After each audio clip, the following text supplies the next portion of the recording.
大家好，我们是大叔中文。好 ，OK， 又来到大叔中文的播客时间，大家特别期待这个单元。大家很多人呢都给我们反响说，大家最喜欢播客，听我们聊盲盒，真的吗？真的吗？还有就是真的，大家说我的那个问题太长了，今天我准备了一个短的问题，保证10分钟就可以回答完。不过呢，因为上一次你们两个讲的问题嘛，那现在就换我先来问好了。对，好，那我的问题也非常简单，可能你们1-2句话就可以解决了。好，我的问题就是说，现在这个世界上有很多人自称专家，对不对？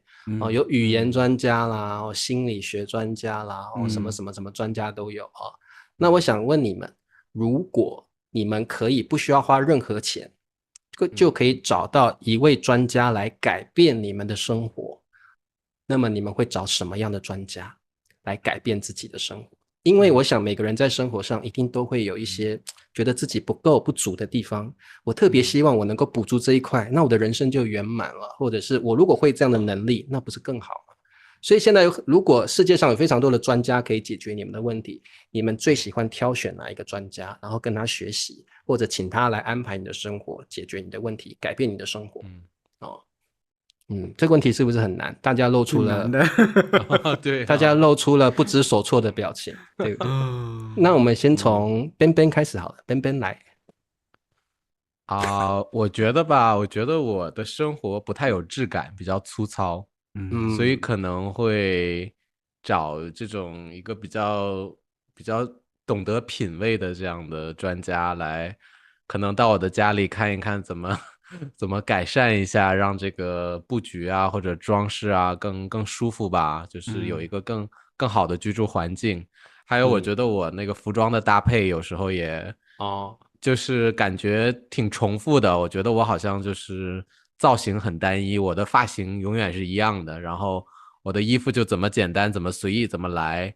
但是我想就是还是就是因为我从来不关注这些方面，可能我需要这个很懂的人来给我介绍一下，然后看看怎么把我的这个生活的这个质量再提高一点就比如说我家里可能有时候感觉那个东西和东西在一起不搭呀，然后看得出来对，非常我家里这边还有好多箱子，这什么乱七八糟的对就感觉好多东西都堆在一个角落了什么的就可能因为我自己太专注于做自己的事情，我反而需要一个专家来给我指导一下其他的方面，或者我从来没注意到的方面就是不要那么粗糙了，我想再精细一点，再精致一点那个生活。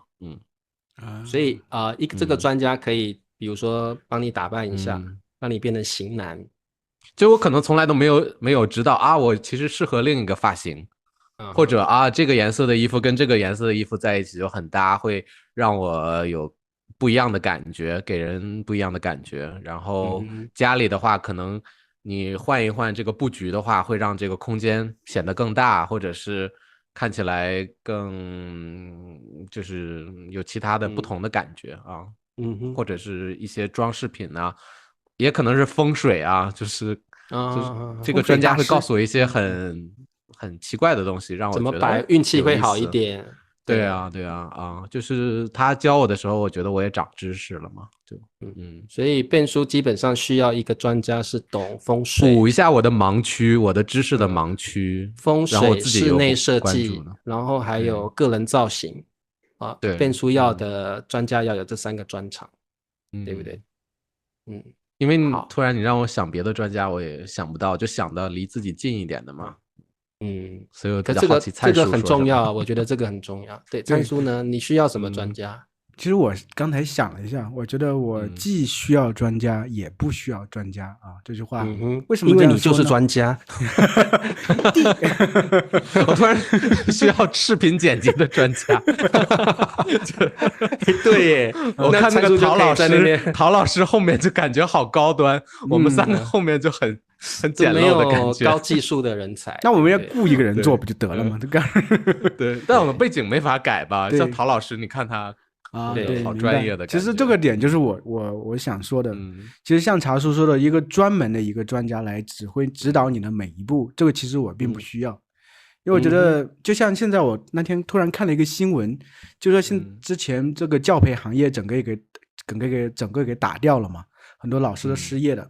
但是呢，现在有些有钱人家，他们专门会请一些名校毕业的那个学生或者老师之类的，专门在家里只管他孩子的所有东西，学习啊，甚至体育啊、兴趣等等，生活就是像以前这种欧洲那些贵族专门请个家庭教师在家里带孩子那种状态，育儿专家，这种状态，其实我觉得这是一种比较偷懒的行为。你把所有东西都就是打包了，就是外包给这么一个人去做啊。我是觉得在我的不管是人生当中还是这个工作当中，我需要很多专家的意见，我需要采纳很多专家的这些点，我需要集思广益，然后最终形成我的这么一个想法。比如说在养孩子的时候，我可能会去看很多书，我觉得每个书它都是一个专家的观点，我不会只是说只相信你一个人。而比如说还有说这个夫妻关系的话，其实我老婆也算是个半个专家，我们两个曾经会探讨。然后呢，同时我们也可能会看书去探讨别的东西。我觉得其实他在吸收一些东西的时候，我也在从他那里开始吸收一些东西。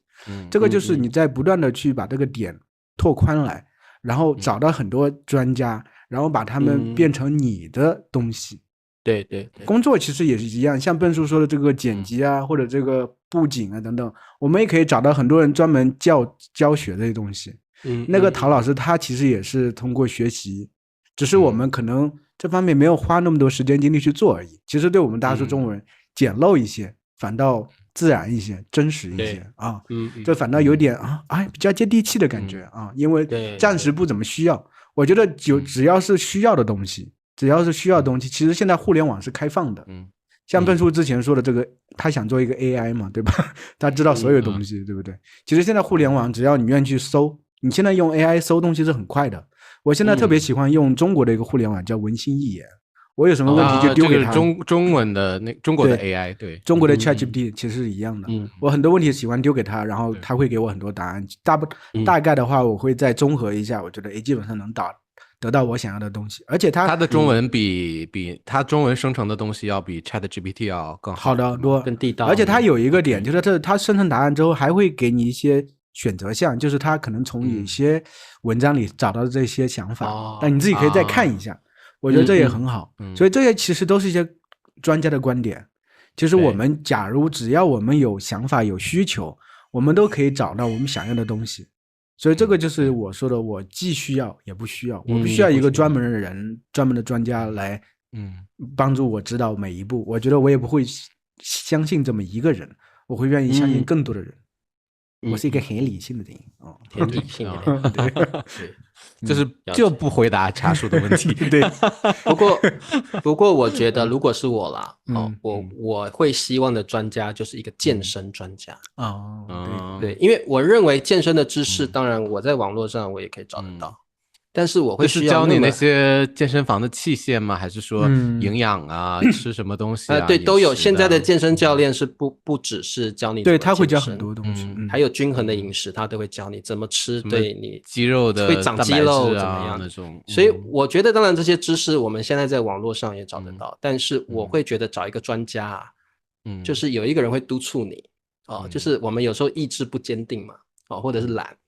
那如果有一个专家他会比如说固定时间就叫你去做哪些运动，然后会监督你的饮食，然后而且他本身就是那种体格很好的人，你会觉得说哇，很想变得像他那样子，肌肉很多就可以吸引很多女生的注目，那种感觉，对不对？你就会很向往那种如果变得像他那样多好。所以就是说，对我来说，就是这个专家除了可以教我怎么健身、均衡饮食之外，他也给我一个督促的感觉，然后给我一个模板就是我可以成为这样的状态，对不对？对，然后所以我觉得我个人来讲，我会蛮希望有一个健身教练来改变我的生活。然后我会觉得可能我的生活会因此更加充实，或者完满。我觉得我会想要。所以茶叔，你想要什么样的体型？你是想要8块腹肌那种肌肉男吗？就是这个血管清净的不用那么就是爆出来这种。就是第一个，我不是那种中年那种肚子很大啤酒肚，就是我也没有说要8块啦。对，就是然后我也没有说要8块腹肌啦，6块4块都没关系，要有胸肌，对吧？不要一整块就不要一整块啦，我要至少2块或4块嘛。胸肌就是对，至少不是这样凸出来一点，不是耷拉的，就是那种对，就是至少我们说那个衣架嘛，至少身材要像衣架那样嘛，穿起来就是这样，对，那种感觉，然后自己看了也顺眼嘛。这个均衡饮食的话，至少对自己身体健康也有好处。所以我觉得我其实想很久了，就是说，对，如果各位同学你们是健身教练的话，茶叔就是跟你用语言交换，我教你中文，然后你来督促我健身哦。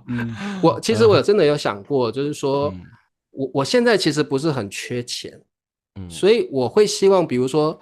这个学生有我想要学的知识或能力，他也有督促我的能力，我就用中文跟他交换，我教他中文。现在也有这种什么 APP 啊，就是什么30天，然后里面有好多视频。那个我试过了，那个还是要靠自己的毅力，打卡那种是吗？打卡对，那个我的手机上有啊，就是说这个还是要靠你的毅力，而且。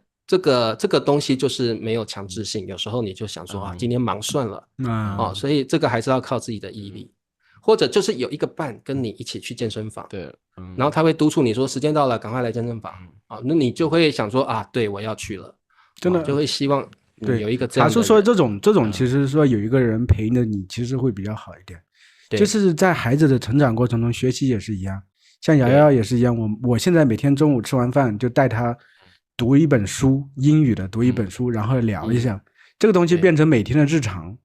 因为要是让他主动去做，他肯定不会愿意做的。小孩子肯定想玩什么的，但是我觉得这对他而言是一个长期的事情，有利的事情，陪着他去做，他就慢慢变成一个生活习惯。这样的话是比较好的，这和健身一样。所以我就说有一个专家就是这样，他。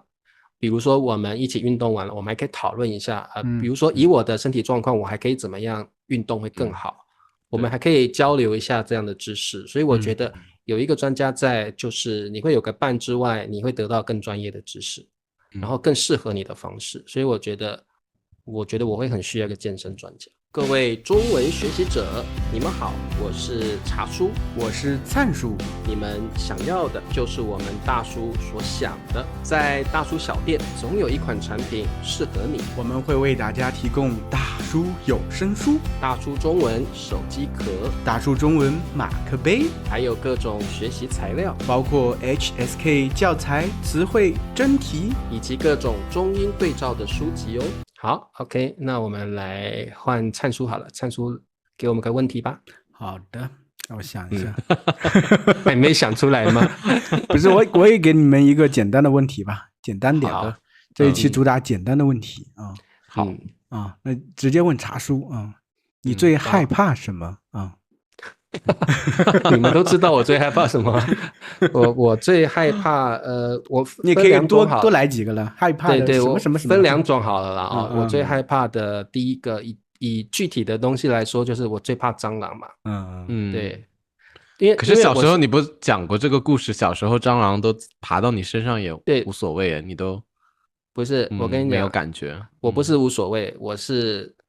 我以前是这样，以前的环境很差，所以我有时候晚上睡觉，突然凌晨3、4点，觉得胸口很痒，眼睛张开，哇，一堆蟑螂在胸口。哎呦，对，有的还在交配。然后我不是害怕，我是没有选择的余地，没有办法。对，我只能你也不会抖一抖，或者把它们弄掉。你抖了，它飞到脸上怎么办呢？对不对？咋会这么多呢？说实话。对，所以那时候环境很差，所以我那时候就是缓缓的把眼睛闭起来，逼自己睡着。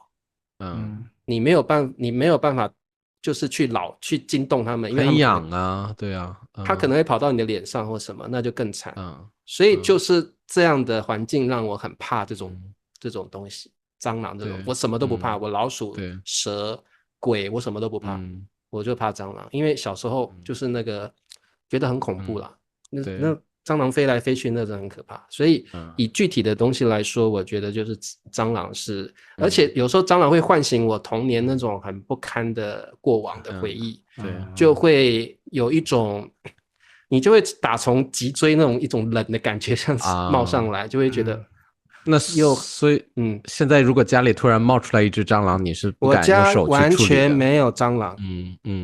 那假如你在外面的时候，你在朋友家，然后朋友是一个女性，然后她说：“哎呀，这有只蟑螂，你快茶叔帮我来处理一下。”我跟你讲，如果是在外面或朋友家，我完全不会掩饰我的害怕，即使对方是个女生。我会躲到他的背后保护我吧，我完全不在意。你不会说我为了面子还是要克服一下我的恐惧？我完全不会，我觉得害怕就害怕，没什么好丢脸的。所以如果是一个女性朋友的家里面看到蟑螂，我一定会。你们两个都一起害怕是吗？我就看我一定比他害怕。打电话给警察。对，警察北北来处理一下。我不会掩饰我的害怕啦。我觉得怕就怕嘛，我怕蟑螂，我何必勉强自己，好像还要去抓它，对不对？我不会，我就怕。那你女生不喜欢我这样怕，觉得娘娘腔我怎么无所谓，随便你，我一点都不在意。对，我怕就是怕。那如果这个女生，但是如果这个沙发下就好，如果这个女生不怕，我会崇拜这个女生。她如果帮我把蟑螂赶走，或者是拿着拖鞋哇，我会崇拜这个女生，好有安全感。我会对她有好感。对。所以而且就是说因为我童年对蟑螂的害怕，所以我一直到我出社会买了房子，我现在这个我可以很骄傲的说，我家自从有了这个房子，我致力于让这个房子干净到没有蟑螂，我家一只蟑螂都没有，完全没有。前1-2年有，但是在我的努力之下都没有了。所以我家是完全没有蟑螂，我可以完全自信的说这一点。对，因为我最讨厌蟑螂。因为我小时候的环境就是我只要在晚上8点之后，我就不敢去厨房。因为那个厨房那个门一打开都是蟑螂，很可怕。这么多呀，真是。所以我就会觉得我没有办法再回忆或重温，或者是回到我以前小时候那样的环境。对，所以具体来说，蟑螂是我最不喜欢的。然后如果是刚才说对，如果是抽象的感受，我觉得我最害怕的还是面对自己的时候吧。为什么？因为我发现年纪越大越不了解我自己。我这是我的感觉啦，我就是实话实说。我觉得我年纪越大，我越不了解我自己，然后越没有办法控制自己的情绪。我觉得我年轻的时候蛮能够控制自己的情绪，不会随便把喜怒哀乐形于色。但是我觉得我年纪越大，越感觉自己想要当自己。这不挺好的？有情绪就表现出来。但是这对过往的年轻的我来说，我有一点恐惧。就是比如说我以前可以控制说，我讨厌这个人，我可以让我的表情不展现出来，也让别人摸不透。但是现在我可能觉得年纪越大，我觉得没有必要再掩饰自己的情绪或感情或表情，所以我可以很自然的就不喜欢，或者是我不要。我可以可能Ben叔可以理解我的想法，就是说因为Ben叔是一个很在意别人情绪或想法的人。所以你Ben叔会顺着人家的情绪，对，我是这样，去感受人家的情绪，然后可能改变自己一些做法。对，但是我现在我觉得我不愿意为任何人改变什么，然后我也不愿意为任何人去掩饰任何情绪，我想要更当自己。所以这让我在这个年纪我会觉得有点害怕，好像我没有办法再这么稳当的控制自己了。对，包括自己的欲望。比如说偶尔我会想要做一些，我想要做什么我就想要做，就是比如啦，比如说我会说，想要交一个女性朋友吧。然后就可能真的会有一些行动，但是又可能很忙又忘了，但是我就会觉得这个有些比较旺盛的想法或者情绪，就随着年纪越大，好像越不能控制住自己。我有时候会很害怕这样的自己，就是哪天我是不是真的变得跟自己完全个性不一样的人了，或者是觉得那可能本来就是你啊，只是说你或许对吧？我发现我年纪越大，我越不懂自己。我不晓得，这是我的感觉。我有时候会害怕，有时候我又觉得这有什么大不了的。所以我现在就进入了一个很有意思的，好像叛逆期才会有的想法。我现在反而会有，就是我变得不了解自己，但是又很欣赏这样的自己。想做什么就做什么。想要自在就自在，想要快活，那也不能算怕了，就是有一点那个担心啊，是不是？就是我觉得就是怕吧，可以说，我觉得会怕，是因为哪天我可能控制不了自己的，异想天开，做了一些可能社会觉得出格的事情，但是现在想起来又觉得那又怎么样？那是我自己啊，只要我不做伤天害理的事，那有什么？对，就会有这样的一些想法在了。那当然也没什么大不了，只是觉得说自己，比如那抽大麻吗？我不会想要抽大麻，就是对，大部分是在感情上会有这样的想法，比如说想找个学生谈恋爱啊，这个无所谓吧？这个谈一个不负责就是不负责任的恋爱啦，或者是说就比如说不管我的家人，我就想要去外面自己住，然后想要过着很疯狂的生活，之类的，就会有很多年纪越大越有很多无法控制的想法。我觉得是人越大，这不是真的什么？上次问你那个中年危机的时候，你没有说呀？我觉得这个比较符合那个。可是这个上期的答案，你知道这种感觉是又期待又欣赏自己，但是又觉得怎么那么无法控制自己的感觉。有时候又有一点在夜深人静的时候有点后悔。我应该要多控制一下自己的想法吧，然后，所以这是一种既矛盾又冲突，却又很有意思的，觉得自己很有意思的，就跟我想吃外卖是一样的感觉。这是怎么联系在一起的？层次从就是这个层次是这样子哦，这样子哦，就是又想控制体重，但是你吃外卖的那一刻又觉得哦好爽，好过瘾。但是事后你又想，不行，又没控制好体重。就是我不晓得我能不能很好的表达这样的一个概念啦，但是我明白。我现在的感觉就是，我既想要自己有这种突破的出格的一种状态，但是又怕自己出格过头。毕竟我是个中文老师，出格过头会不会怎么样？然后又有点小担心，然后又就是好像会有两个自己在对话，他们都不代表对或错，而是代表着我想了解你，但是你又觉得不要这样吧，你还是有你de一些责任在什么的，就是会有一种拉扯的感觉。但是我很 enjoy 这种拉扯，其实对，我觉得这种拉扯会比没有的人生更有意思。所以我现在虽然害怕，但是我在享受这种拉扯。对，很好。你们听得懂啊？我很惊讶。我听得懂，我觉得我讲的好模糊哦。但我觉得对你说，你说。贝叔先说，贝叔先说，你说，蔡叔说，贝叔已经忘记要讲什么，我也忘记我要讲。这个等一下要配一个乌鸦飞过去。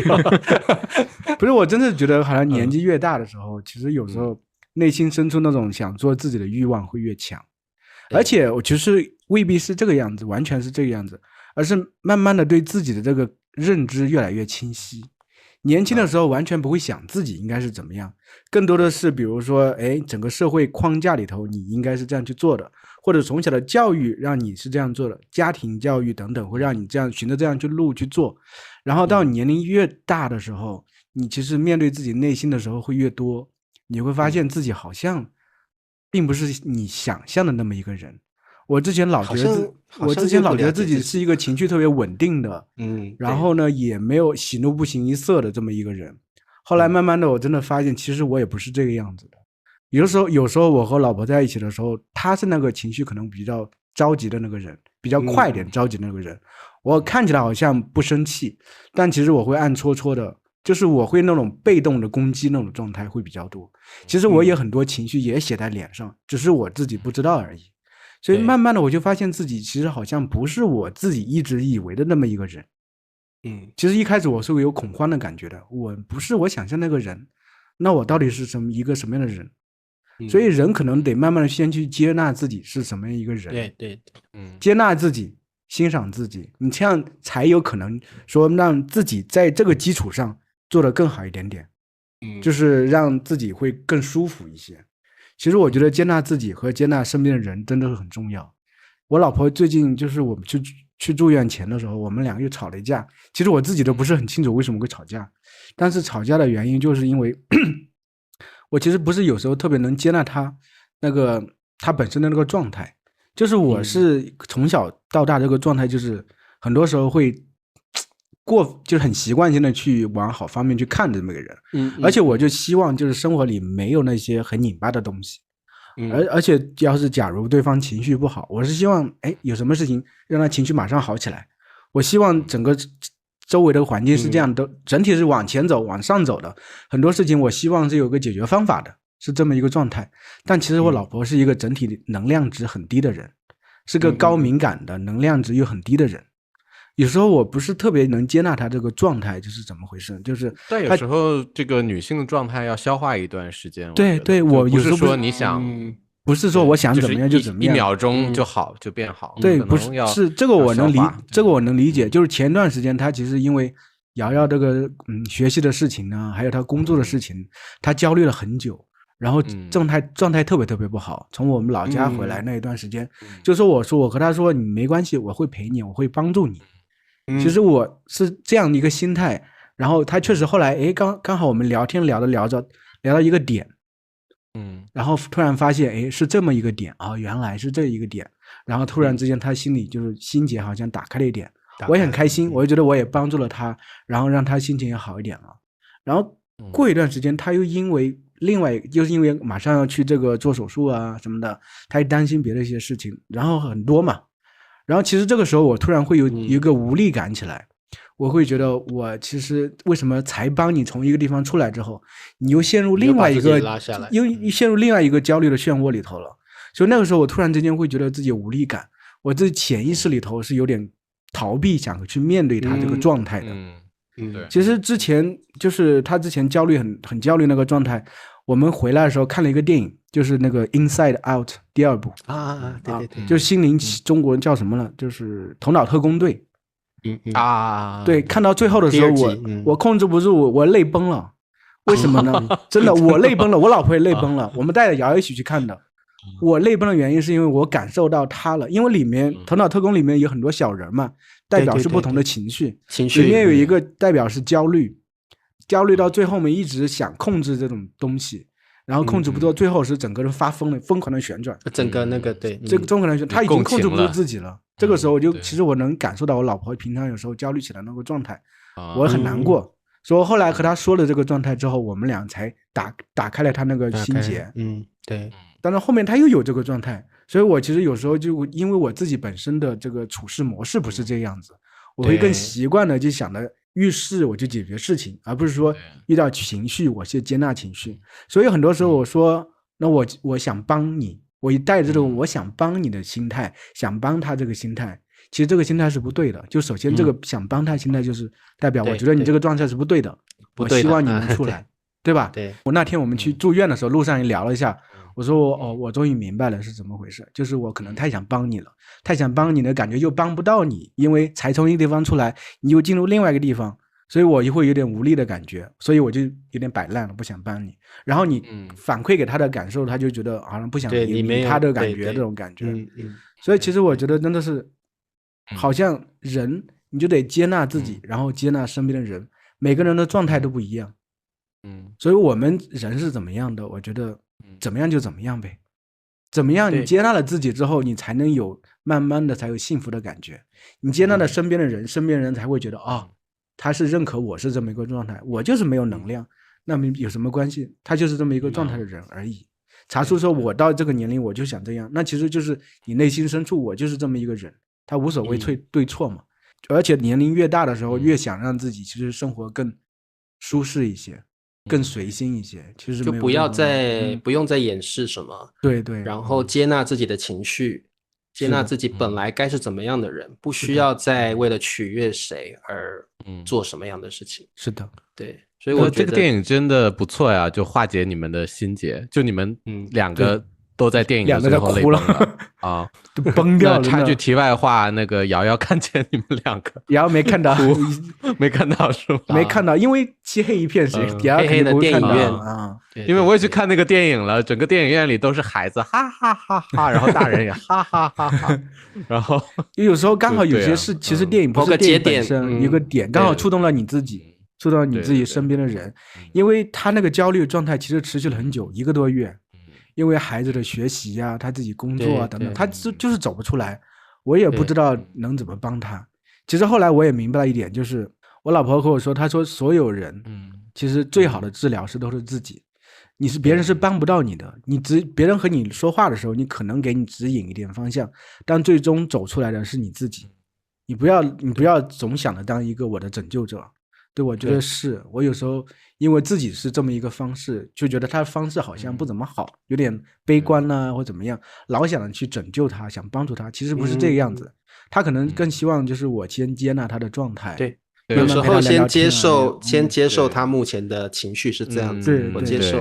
每个人都有心情不好的时候，这有时候也不是什么问题，我就先接纳，不是先要解决，先去接受它。老想解决就反倒越解决不了。对，越搞越糟了，这样。好了，你们害怕的都太深刻了，快点来听点那个肤浅的害怕吧。肤浅的背书来一下。我觉得我害怕的东西就很简单呢，比如说昨天我坐那个电梯，然后一打开电梯门，然后电梯里有一个就是5厘米这么大的一个蛾子然后这个蛾子还不是安静的在那个电梯里边，它是这么上窜下跳做，然后就啪啪啪啪就是到处那个拍打这样的然后我就没有敢坐那个电梯。然后我家住5楼嘛，我就到4楼、3楼、2楼、1楼都按一下那个电梯的按键，就希望有没有回家的时候有没有飞出去，对，有没有飞到2楼、3楼、4楼去。然后我想我一会儿回家的时候，我坐电梯就已经没有这个蛾子了。那后来还遇到了吗？过了1个小时回来之后，一打开电梯门，发现还在那个电梯里边，我又自己爬上楼了。那你比较怕飞虫？没有，我不太喜欢那种大的蛾子，就觉得有点恶心嘛。变数是只有你只怕蛾，你不怕其他的昆虫。如果虫子在墙上，就是安静的在那边，那没问题。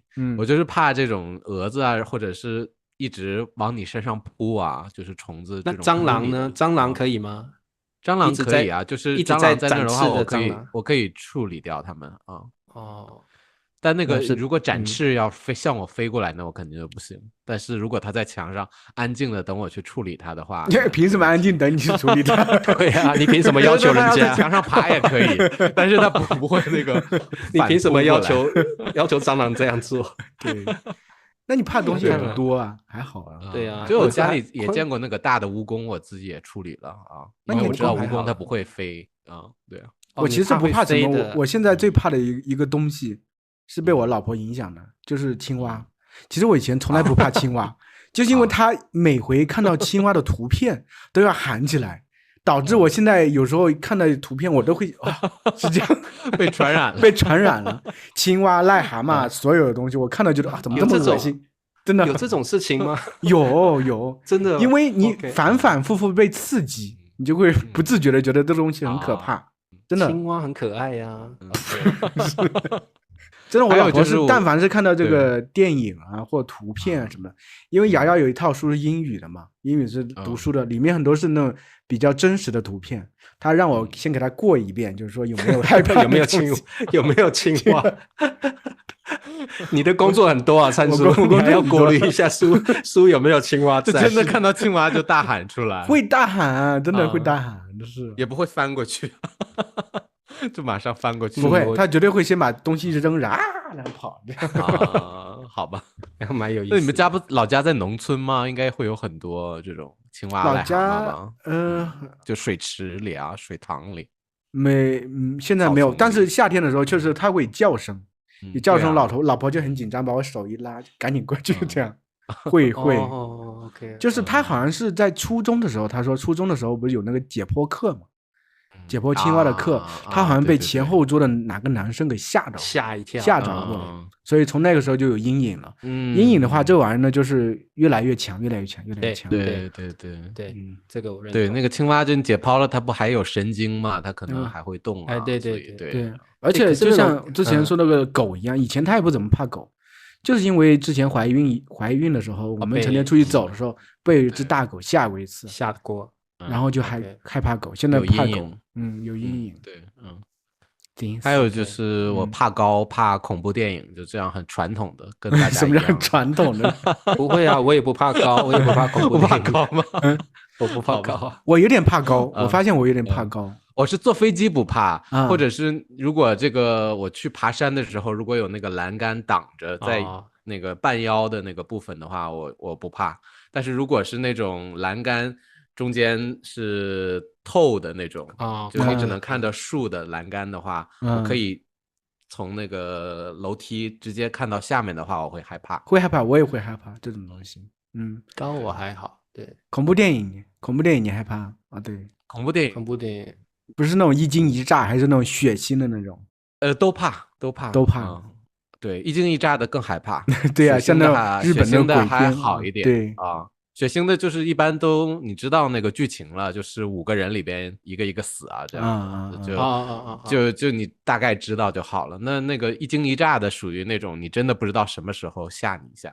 对，我都不怎么敢看的日本那种恐怖片，我都基本没怎么看过。看过午夜凶铃，看过一次，我都不敢再看了。我特别爱看那种。什么啊？是吗？我很喜欢看恐怖片，我超爱的。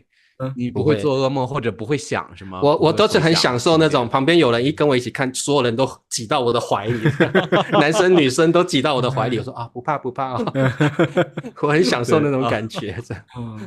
可能是我很怕黑，所以我会害怕这个。我以前就是在家里的时候，半夜的时候，我就是家里漆黑一片的时候，我会想很多东西。所以可能小时候看的这些东西看多了，都是有时候都是小时候童年的阴影，这种童年的阴影。对，确实是一个比较最后一个问题。对，来，那我最后一个问题就是，我觉得你们肯定展开不了太多，就是很直接的一个问题啊。好的，我们来试试看。就是如果你们必须搞一个纹身啊，你们会纹什么图案？纹在哪里？必须搞一个纹身。对，就是强制的。没有选择，你就必须有一个纹身。我有想过这个问题耶，就是如果要纹身的话，我一定会纹我的手臂、前胸。你要纹屁股吗？屁股不会，大腿、腿，整条腿我会纹。整条腿都会纹上？你会纹一个图案，还是说整片的？我会纹，就是局部这样子。比如说大腿这样，小腿这样。然后大腿每一个代表一个故事吗？还是肩膀这样子？不会，我不会想要，我会想要几何图案就好了。我不会想要有什么有人喜欢刺一个裸女在身上啊，神经病，或者是写什么奶奶我爱你啊，什么爷爷我想你，那个我都不要。对，我就是要老虎或者是什么这种，还是我爱吃牛肉面那种我都不要。我就是几何图案。就是很有意思、很特别的几何图案就好，或者是那种穆斯林的那种。对，手可以，穆斯林那种我可以接受，手臂。穆斯林是什么？我不知道。就是那种图案的，就是很感觉好像就是好像精细的，对图案，装饰性的图案。对，前胸这边，然后头以上我不要，对，好的，能接受纹这么多的地方？可以。很大，而且我觉得我会彩色的吗？还是黑色的？就是那种那种比较青色、黑色那种就好，我不要彩色的，就是对，就是我觉得要简洁精细，然后好看就好了。对，灿叔呢？纹个啥？我是从来没想过这个问题，因为我肯定不想纹呢。但是你说拿了枪指，给我纹一个，不是强制的，对啊，强制的，强制，强制不就枪指的吗？啊，纹一个啊，对。那我实在要纹的话，我可以纹个在这儿。我觉得这里别人看不到啊，对啊，别人看不到，可以用衣物挡着，可以挡住那种袖子里边。对，OK， 纹什么？纹个大叔吧。大叔，你不要纹个老婆我爱你这样，可傻了，我知道。而且我不想纹中文的，我觉得纹中文很傻。比如大叔中文就傻不拉几露出来，别人有病啊这样。要纹个别人看不懂的，就什么 DS 这样。什么缩写的那种感觉。大叔 M， 你干脆纹一个二维码吧，然后别人好奇是什么，扫完，扫完之后发现，哎，大叔中文是什么？莫名其妙加入会员。对。讲的像我在脖子后面，在这里纹，在这里纹在脖子后面，大家就是不是不好意思，不是我们下一次直播的时候，每个人额头上都搞一个二维码，然后人家不晓得这样去逼一下，全部都加入会员了，强制加入了是吗？对啊，那笨叔你呢？我呀，我觉得我也是，我不太喜欢图案，可能就会纹那么一竖条吧。一竖条是什么东西？一竖条什么？就可能就是可能沿着那个脊柱那么一竖条黑线呢。那你代表什么？也没有，很无聊好歹也来个几何图案或格子形状之类的。就一条竖线是想表达什么？没有什么，就我不太想复杂的东西，就可能，但也不想几何图案，就是想。就那纹身是不知道该纹什么，哎呀，这样。对，就一个线条啊。你就叫你妈妈帮你刻个精忠报国，就好像把我的手这样分开啊，这样的特殊的这种对，或者沿着这个两边这么纹下来，然后沿着肩膀，就是好像把自己劈开一半是吗？分一半这样的感觉啊。你还洋气啊。我没想，就主要想问你们，我自己没有想法。我觉得我对纹身不会排斥啦，就是你比如说纹在屁股上，我也可以接受啊。或那你自己也看不到。没有，我不是就是不是为了自己看，就是帅。我可能洗澡看一下也很爽对不对？但是头部以上我比较不能接受了。因为有人真的就是弄得好像那种土著的那种，满脸都是。但我觉得脖子以下我都可以接受，对，哪里都行。就纹身这种东西还是最好那个身材比较好的话纹会比较好看，不然会感觉好像脏兮兮的一片的那种感觉。对，所以我在纹身前一定要先请一个健身专家帮我把身体练好再说，不然你就像一坨肥肉这样也是很恶心。对，我以前看那个日本漫画里的那些黑帮不就是这样？对，喜欢身上纹的龙啊什么的，那也是身上肥嘟嘟的嘛，不是？也挺帅的对。那对啊，如果胖了的话，那个猛兽就好像活了一样是吧？宠物了似的。对啊，你弄那个肥的话，那个龙都变成一条就不知道什么东西膨胀了。对啊，好了 ，OK， 这个问题的确很难开展。对，认输，因为我们聊很久了，就问一个更肤浅的。好 ，OK， 那我们今天聊了几个问题，我觉得我们也开展的蛮有意思的那今天大家也可以通过我们的问题想一想，你的答案是什么？然后或许你们有想到一些别的问题，盲盒问题，你也可以留言告诉我们，或许我们会挑几个学生的问题来讨论一下是的。好，那今天的节目就到这儿了，希望大家点赞支持，然后给我们留言，我们下一期再见喽，拜拜，拜拜。